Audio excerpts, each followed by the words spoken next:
Good morning, YouTube.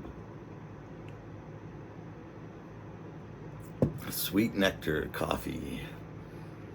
I came across a video this morning, and it was someone was panned out, and they were showing a tree, and it had very similar dead leaf sections all around it.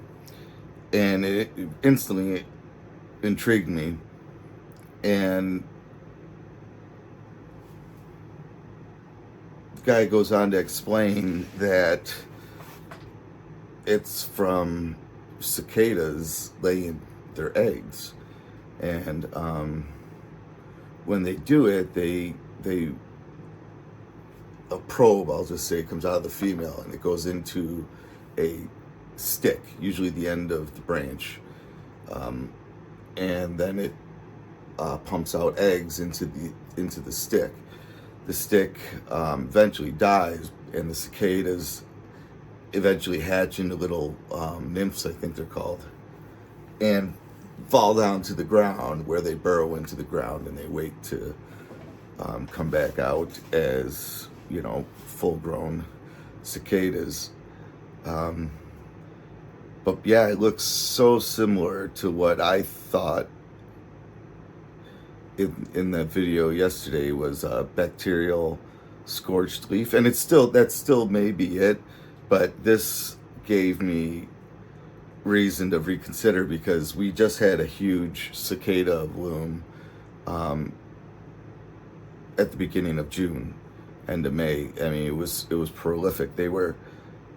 You couldn't go outside without this like constant noise, humming noise of these things. Like it was impressive, to say the least. People were actually asking what is that weird, sound that I've been hearing, and everyone was like cicadas. Because if you had any kind of property at all, they were all over it. They come out of the ground and they climb up on the trees, and the whole process begins again. And we had them the first day I saw them. They were hatching. What they'll do is they'll come up out of the ground, and they'll get up onto something and get into the sun real fast, blade of grass or the wall of the barn or anything, just to get them up and into the sun. And then they hatch out of that. They hatch out of basically a shell that they're in that has them looking more like a beetle.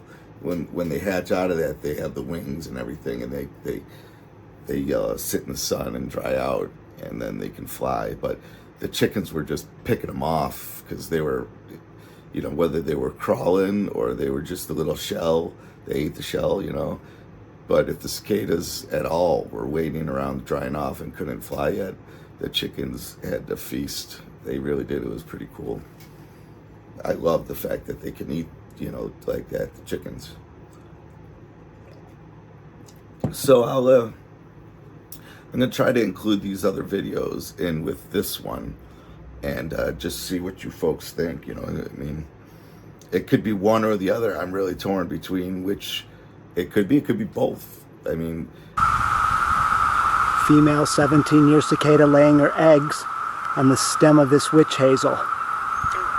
You can see she has a long structure on her abdomen called an ovipositor. You can see her abdomen right on the bottom kind of pulsating. That means she's pushing eggs out through that little tube into the tree. There's the ovipositor. And those eggs will stay eggs in that tree or shrub for several weeks.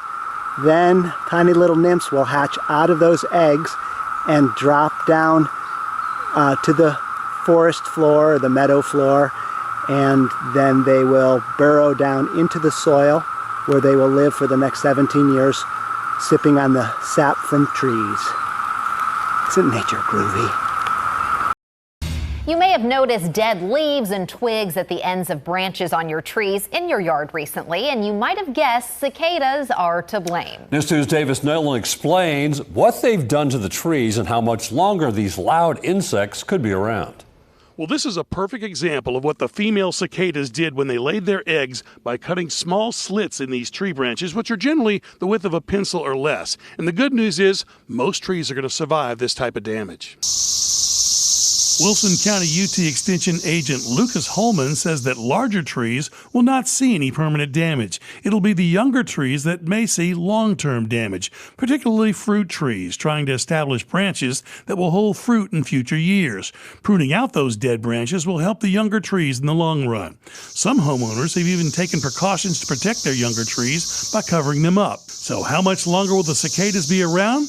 Well, they're certainly not as loud as they used to be, and we're seeing a lot of dead ones on the ground. Dr. Madula Garish, Extension Specialist with the UT Department of Entomology and Plant Pathology, says we've now passed the peak of this cicada.